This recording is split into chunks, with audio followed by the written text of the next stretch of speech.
I never thought I would say these words out loud, even to myself. I cheated on my husband. Every time I repeat it in my mind, my chest feels heavy, like I am carrying a secret that is slowly crushing me. From the outside, my life looked perfect.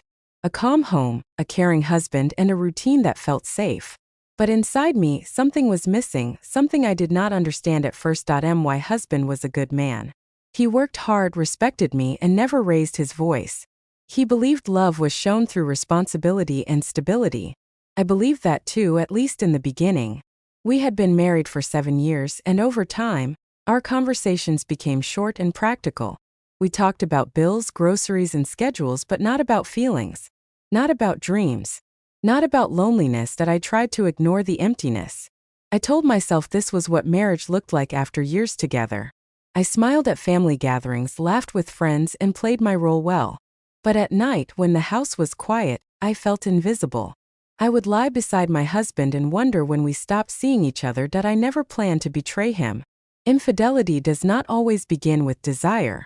Sometimes it begins with silence, with being unheard, with feeling alone even when someone is sleeping next to you. I wanted to feel noticed again. I wanted to feel like I mattered. That was when someone new entered my life. Not suddenly, not dramatically. Just a simple conversation that felt different. He listened. He asked how I felt. He remembered small things about me. At first it felt harmless.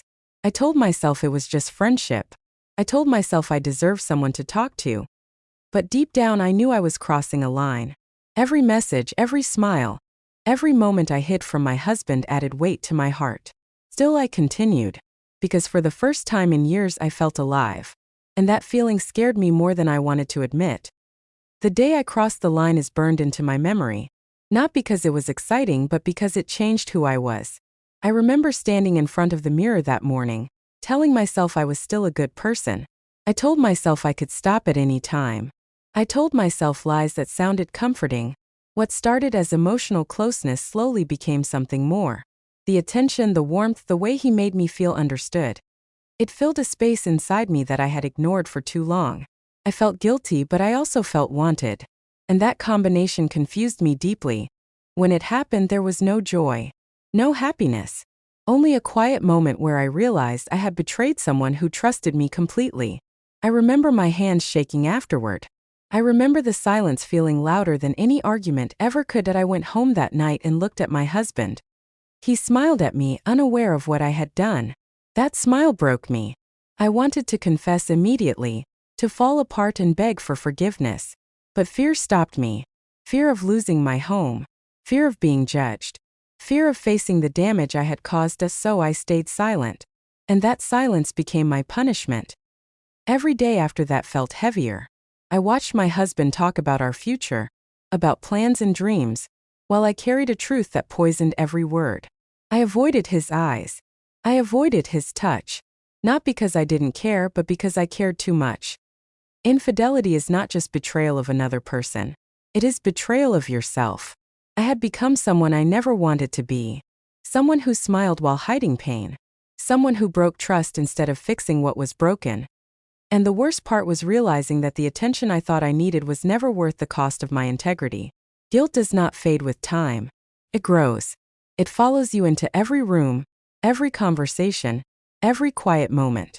I felt it when I cooked meals. I felt it when my husband held my hand.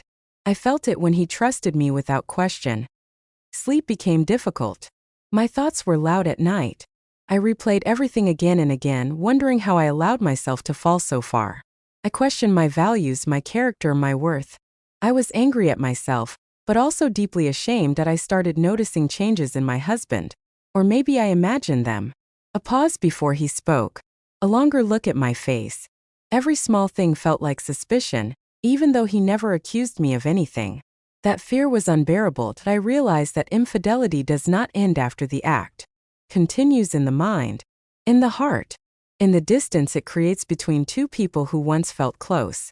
I had built a wall between us, brick by brick, with my silence. Sometimes I wanted him to find out, just so the waiting would end. Other times I prayed he never would. I was trapped between confession and cowardice. Between honesty and fear. I understood then that cheating is not about love or desire. It is about unresolved pain, about avoiding difficult conversations, about choosing escape instead of effort. And I had chosen wrong. The person I hurt the most was not just my husband, it was myself. I lost respect for the woman I used to be. And that loss hurt more than anything else. I do not know what the future holds. I do not know if my marriage can survive the truth. But I know one thing clearly now.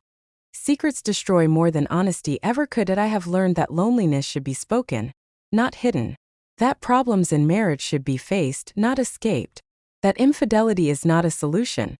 It is a wound that spreads. I am standing at a crossroads. One path leads to confession, accountability, and possible loss. The other leads to continued silence and slow destruction. Neither is easy, but only one is honest. If you are listening to this story and feel unseen, unheard, or lonely in your relationship, please learn from my mistake. Talk, speak, ask for help. Do not look for comfort in the wrong place. Cheating did not heal me. It broke me. And now I must face the consequences of my choices, no matter how painful they are. Because real healing begins with truth.